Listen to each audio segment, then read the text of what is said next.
એના અંત પહેલા તારો અંત થશે કંસ.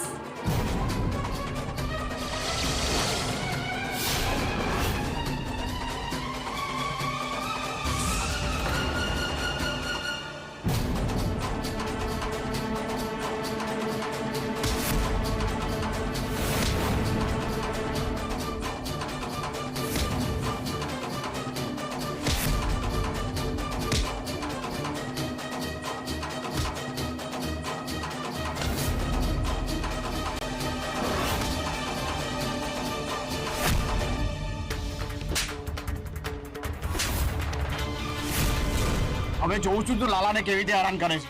બોલ તારા બેન ને બનીને ક્યાં છે? બોલ. કહું છું ચાલ લઈ જા મને ત્યાં. ચાલ.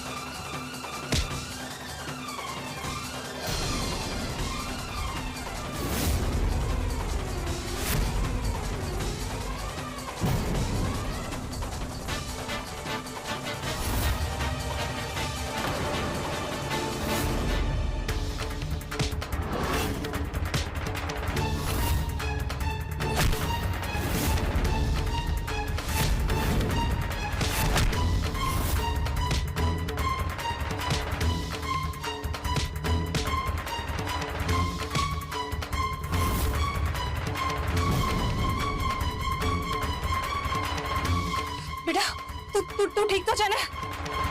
રાશિબેન લાલાના મમ્મી પપ્પા ક્યાં છે ને એ કહેવા માટે આ રેડી થઈ ગયો છે. મારે પણ જવું છે.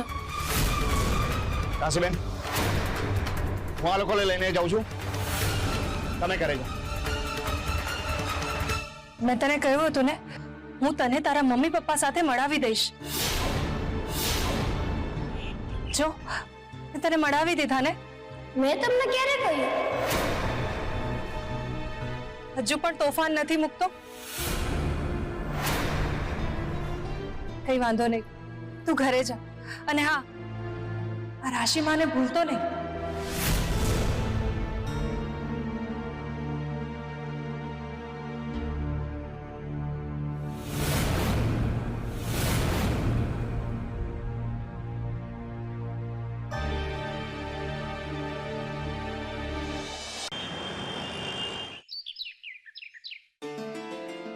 આ શું કરો છો તમે? લાલા માટે દૂધનો હલવો બનાવ્યો છે. શું મારા માટે મિશ્રી? ના, આ મિશ્રી પણ લાલા માટે જ બનાવી છે. કાનુડા માટે. આજે એનો જન્મદિવસ છે ને એટલે. મારી માવડી કહે છે કે લાલાનો બર્થડે એટલે મારો પણ બર્થડે. તો મને થોડું આપશો? ઠીક છે, આ લે. બસ. અરે આટલું તો શું, ઘરમાં રહેલ બધું પણ આપી દો તો પણ હું ખાઈ પી જઈશ. મને બધું જ જોઈએ. લાલા, હું તને બધું આપી દઈશ. પ્રસાદમાં શું ધરાવીશ? હા, મારી માવડી કહે છે કે મનમાં સંતોષ હોવો જોઈએ.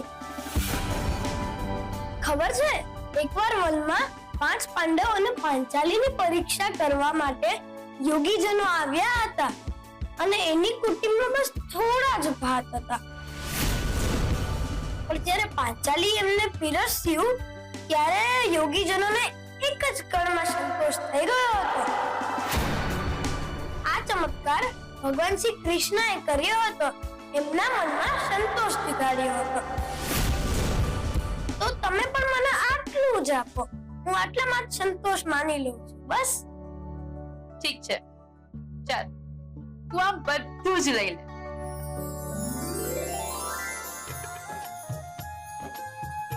તમને ખબર છે, ભગવાને માત્ર ભૂખના સંતોષનું ઉદાહરણ નતું આપ્યું.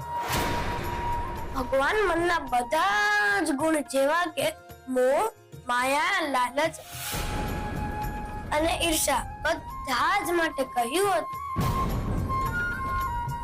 એટલે આપણા મનમાં રહેલો આપણા સંતાન માટેના સુખનો પ્રેમ છે. અને ક્યારે આપણો એ મોહ બની જાય છે અને બાંધી પણ રાખે છે. અને એ બંધનમાં આપણે બીજા સાથે બહુ બધું ખોટું કર્યું છે. જેવી રીતે તમે રાશિમા સાથે ખોટું કર્યું, મનીષામાં સાથે ખોટું કર્યું. શું છે કે રાશિની તો આદત છે, સ્વાર્થ પતી જાય પછી માણસને ભૂલી જવાના. સાવિત્રીબેન, તમે કહેવા શું માંગો છો? એ જ કે દીકુને તો હમણાં જ મોટી કરી છે એવું કહી શકાય. બાકી રાશિ તો એ સમયે પણ સમાજ સેવા કરવામાં વ્યસ્ત હતી. અને મનીષા સાથે શું કરવું એ તો આપણે નક્કી કરી લીધું છે ને. મમ્મી, આ શું? આ તો ખોટો નિશાનો લાગ્યો. રાશિ ક્યાંથી આવી? પણ તું ચિંતા નહીં કર, આ રાશિ ઉપર પણ ઘણા સમયથી મારી નજર છે.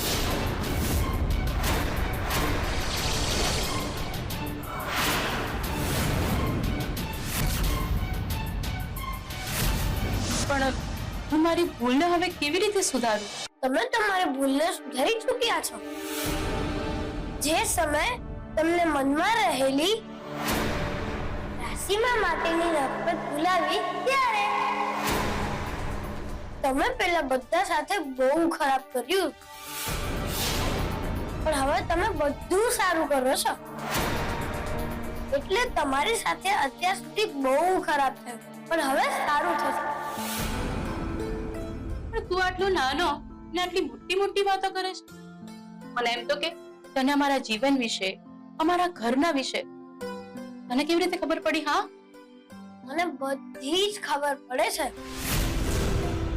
દુર્યોધન બહુ ખરાબ વ્યક્તિ હતો, એટલે ભગવાનને એમનો સાથ ના આપ્યો. એની પાસે બહુ શક્તિ હતી, તો પણ એ હારી ગયા. અને પાંડવ પાસે ઓછી શક્તિ હતી, પણ એ સાચા હતા, એટલે ભગવાને એમનો સાથ આપ્યો. આવું જ હોય છે આપણું જીવન. ભગવાન સારા વ્યક્તિનો હંમેશા સાથ આપે છે, એટલે ભગવાન તમારો પણ સાથ આપશે.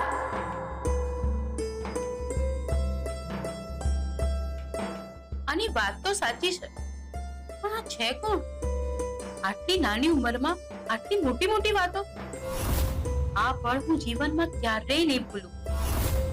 એક વાટકી મિશ્રી માટે જે રીતે એને સંતોષ થયો, ને એણે મારી અંદર જોતા જ મારી ભૂલ ચીંધીને મારા મનને પણ સંતોષ આપ્યો છે. ચલો જાઓ.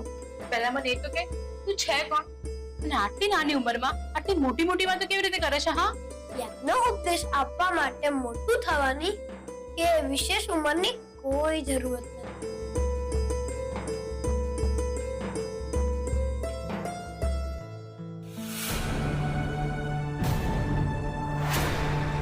લાલા, લાલા,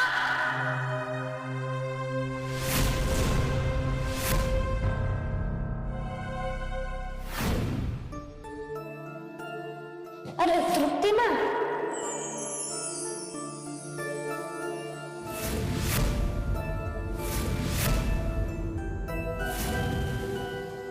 શું શું કહ્યું? માં, હા, કેમ તમને ના ગમ્યું? ના, મને બહુ જ ગમ્યું. તો ફરી કહું, માં, મામા.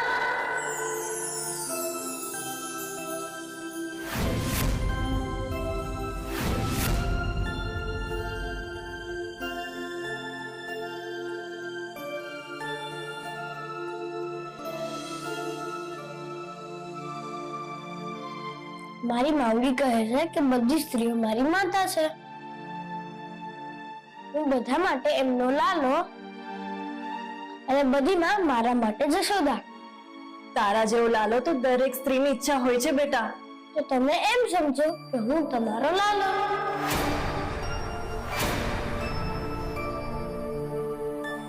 જેમ જશોદા માનો લાલો એમ તમારો. અચ્છા, તારી માવડીનું નામ જશોદા છે?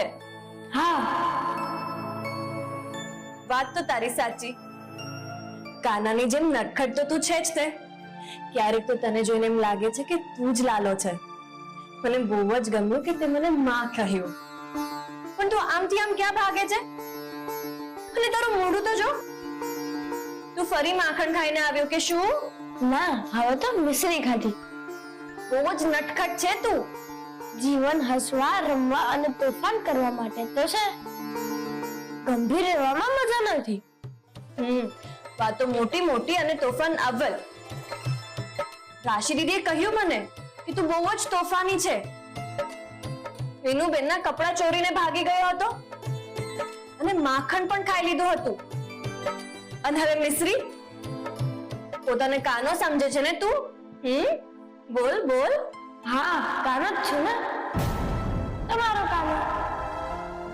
તોફાન તો કરવાનું જ ને.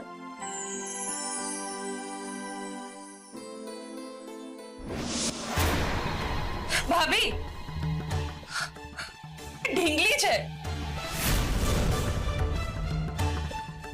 શું બોલો છો તમે? આ ઢીંગલી નહીં, મારી દીકરી છે. ભાભી ભાભી પ્લીઝ ભાનમાં આવો. દીદી તમે ધીમે બોલો, નહીં તો રડવા લાગશે. ભાભી તમને શું થઈ ગયું છે? કેમ આવું વર્તન કરો છો? ઈશ્વરની મરજી ના હોય તો આપણે શું કરી શકીએ? દીદી ઈશ્વરની મરજી આપણે બદલી નથી શકતા. એટલે એમ કે મારે એક બાળકને દત્તક લેવાની ઈચ્છા છે.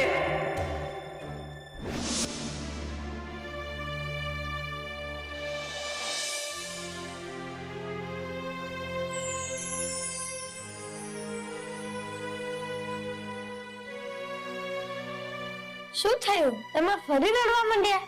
હું વિચારું છું કે કાશ મારો પણ એક લાલો હોત, એકદમ તારા જેવું નટખટ. હા તો હશે જ ને, કેમ નહીં હોય? મને ક્યારેય બાળક નહીં થાય. હું અભાગણ છું.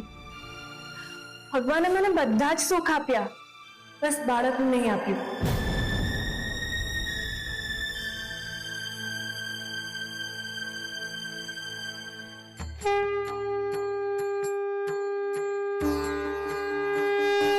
બધાને બધું મળે જ છે, બાળકનું સુખ પણ મળે છે. બસ થોડી ધીરજ રાખવાની જરૂરત છે. ભગવાન સારા વ્યક્તિ સાથે ક્યારેય ખરાબ નથી થવા દેતા. એ તમને પણ મારા જેવો લાલો આપશે, જરૂર આપશે.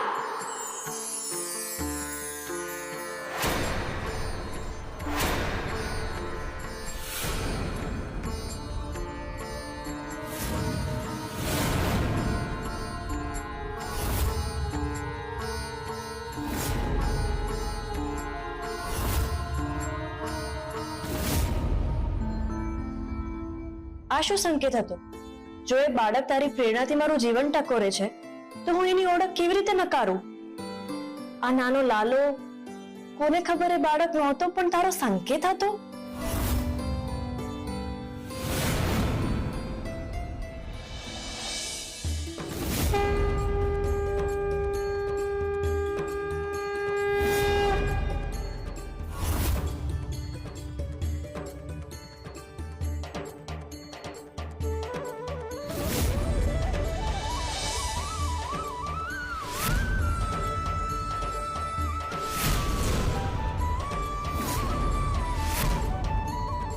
અહીંયા ક્યાંથી? આ તો જીગરભાઈ સાથે ગયો હતો ને? રાશિ, તે જોયું? આ બધું કેટલું સુંદર લાગે છે.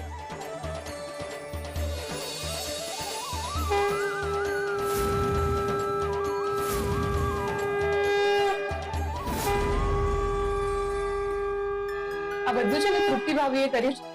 તૃપ્તિ ભાભી, ડેકોરેશન બહુ જ સરસ છે, મને બહુ ગમ્યું. હા તૃપ્તિ ભાભી, સાચે ડેકોરેશન બહુ જ સુંદર કર્યું છે. બધું બહુ જ સુંદર લાગે છે. થેન્ક યુ રાશિ દીદી. થેન્ક યુ ભાભી. પણ આ બધું મેં એકલીએ નહીં, બંને વિનુએ મળીને કર્યું છે. એ લોકોએ મને બહુ જ હેલ્પ કરી છે. હા પણ એ બંને છે ક્યાં?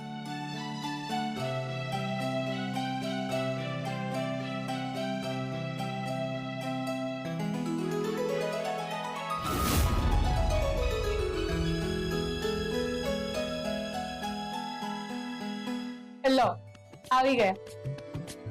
આજે તો તમારા બંનેનો વટ પડે છે. હો, બહુ સુંદર લાગો છો.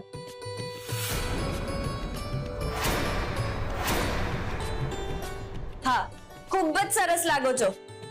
અને આજે તો બધાના ડાન્સ પરફોર્મન્સ જોવાની પણ મજા આવશે.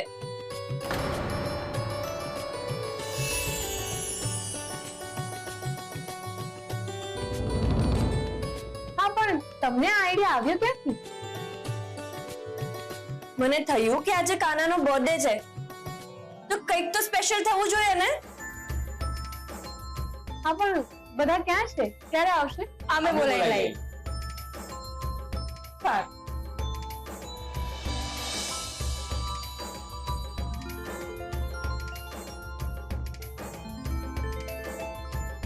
બધાને અમારા જય શ્રી કૃષ્ણ.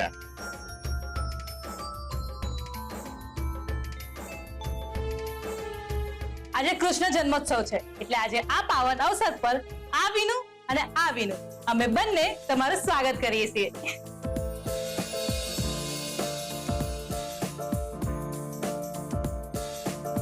આજે કાનુડાનો જન્મદિવસ છે, એટલે આજની સમી સાંજે બધાના ધમાકેદાર પ્રોગ્રામ થવાના છે. આહો, તમને તો ખબર જ છે કે ભગવાન શ્રી વાસુદેવ કૃષ્ણએ બહુ બધી લીલાઓ કરેલી. હે, તો આપણે બધા ભેગા થઈને એ લીલાઓને આજે યાદ કરીશું.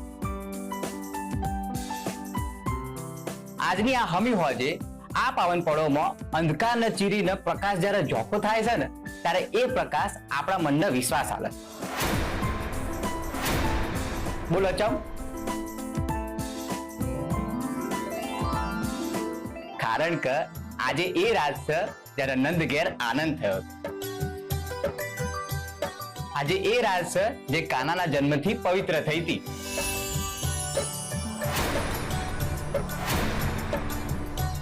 ભાઈ, આ શું છે? હા, આપણે મટકી ફોડ કરવાના છે કે શું? નાના વિનુ, કૃષ્ણ જન્મ વખતે આપણે મટકી ફોડ કરવાની હોય, પણ આપણે નથી કરવી. કોણ કાનો બનશે એના કરતા ભોગ જ ધરાવી દો. ભગવાન તો ભોગ લેતા સમયે માત્ર પ્રેમ જોવે છે, પદ્ધતિ નહીં. એટલે મટકી ફોડ કરશો નહીં. આ પાત્રમાં પીરસો કે નહીં પીરસો? ભગવાન તો એમના રૂપમાં આવીને ભોગ જમી જ જશે. હા, આની વાત સાચી છે. હા, પણ આમાં ભોગ નહીં. તો શું છે આમાં? તો વિચારો, આમાં શું હશે? અરે વિચારો વિચારો.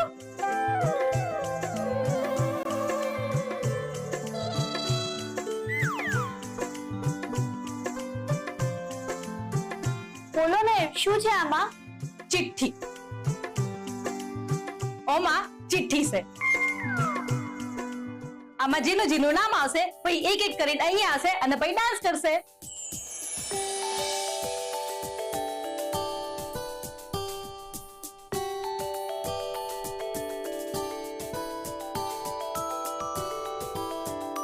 શું આમાં બધાનું નામ છે? હા, ના ના ભાઈ સાહેબ, હું ડાન્સ નહીં કરું. હો, હું પણ નહીં કરી શકું. હા, હું પણ ના કરી શકું. I agree. તો કૃષ્ણ જન્મોત્સવની આ સુગંધભરી સંધ્યામાં પહેલું પરફોર્મન્સ લઈને આવે છે. વિચારો વિચારો, કોણ હશે? હું જ કહી દઉં છું, આપણા છાયા માસી અને સાવિત્રી કાકી.